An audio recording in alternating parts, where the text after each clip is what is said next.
Happy Friday, everybody. You're listening to another Friday Refill episode of Developer Tea.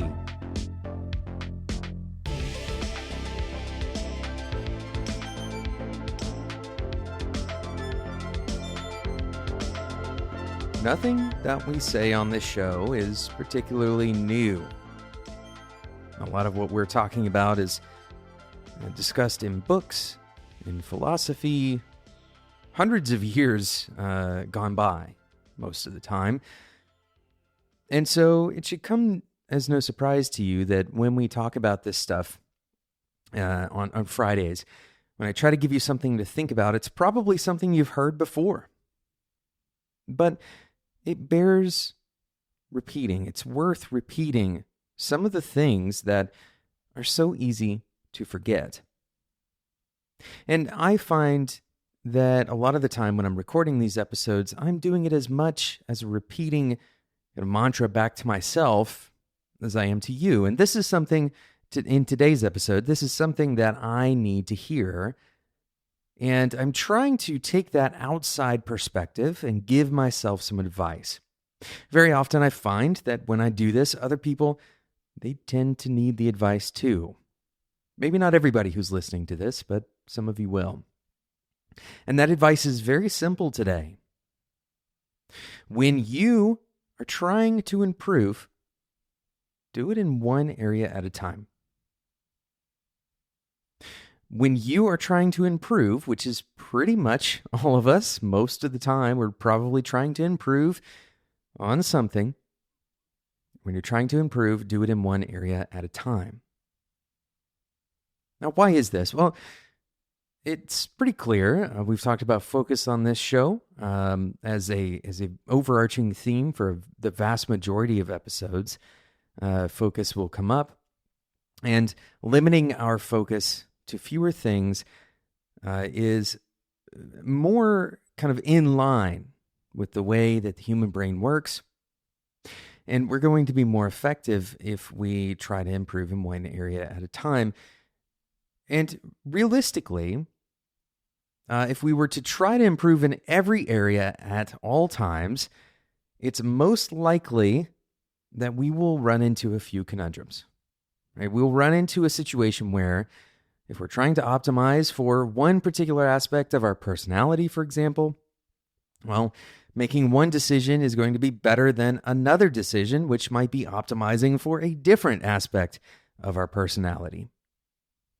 And so it makes sense to kind of play this game of roulette, to cycle through the various kind of virtues, for example, that we want to practice. And I choose that word virtues because I want to revisit something that I'm fairly certain we've already talked about, but we'll talk about it again today because it is relevant. It's Ben Franklin's virtues. He had 13 necessary virtues that can be found in his autobiography. And I'm going to read them out. They're temperance, silence, order, resolution, frugality, industry, sincerity, justice, moderation, cleanliness, tranquility, chastity, and humility. And I am reading, by the way, from a blog post on Farnham Street, and I'm going to read just the excerpt, a little bit of the excerpt, and I encourage you to go read the blog post that goes a little bit more into detail about each of those virtues that Franklin listed out.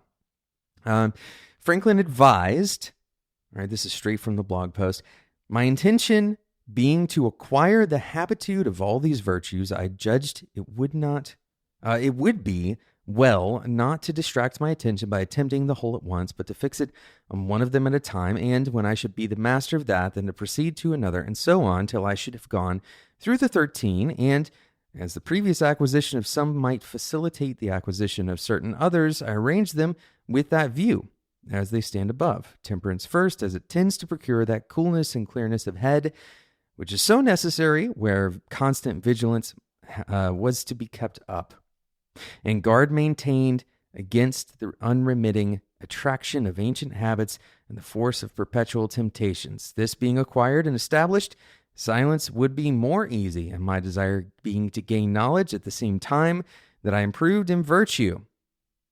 And he goes on to say essentially that all of these are kind of stacked on purpose. We're starting with temperance because temperance kind of feeds into the others. We talked about something very similar to this on the show, which is the idea of stacking your skills. You can do this in virtues, the way that Franklin is laid out here, but you can also do this with your hard skills, right? You can learn something that kind of cascades into learning other things. That makes learning other things either more valuable or easier. So why are we talking about this with reference to focus or focusing on one thing? Well, you notice that Franklin pointed out that he's going to kind of cycle through these 13 virtues and start back at the beginning whenever he's gone through all 13. And the idea here is that you're practicing one at a time, and the practice that you're doing for one bleeds into the next, and that you're able to focus, right? He specifically calls out the idea that he didn't want to be distracted. Right? So there's so much in this, and I highly recommend, by the way, that you read his autobiography. It's quite long, but it's worth the read.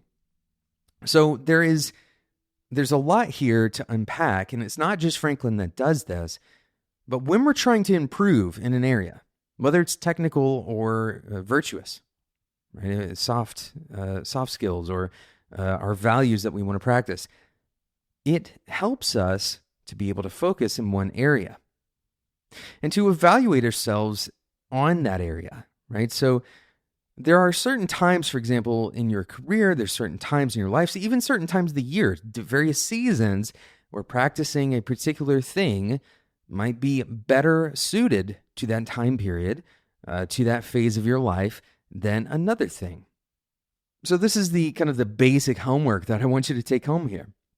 Look at the things that you've been trying to do all together, the things that you've been trying to be, the variety of virtues that you're trying to practice. What I find is that when I'm trying to practice multiple things, when I'm trying to be multiple things to multiple people, I also can't seem to rest well. I can't seem to turn off my monkey brain, if you want to call it that. I can't turn off the racing thoughts and sit down and simply let the day go. And so once I start practicing this idea of focusing on one thing at a time and being okay, not improving in every possible area of my life, but instead choosing to be exclusive to one area, giving everything that I have, all of my attention to that person, to that moment, I find that my rest, my weekends, all of these things that we talk about on Fridays, all of them tend to improve. So as you move into your weekend, think about those things, all those things that you've been trying to be. What are the things that are distracting or pulling one thing from the other? I want you to choose one of those things and consciously let go of the other one. Consciously let go of the rest if there's multiples. And instead, focus on how you can improve in that one area. Thanks so much for listening to this Friday Refill episode of Developer Tea. I hope you enjoyed this week's episodes. We did have a little bit of an audio hiccup on that first part of the interview with Katie Milkman, but hopefully you all got the corrected version of that episode. Of course, we will have 3 more episodes of this show next week. Thank you so much for listening, and until next time, enjoy your tea.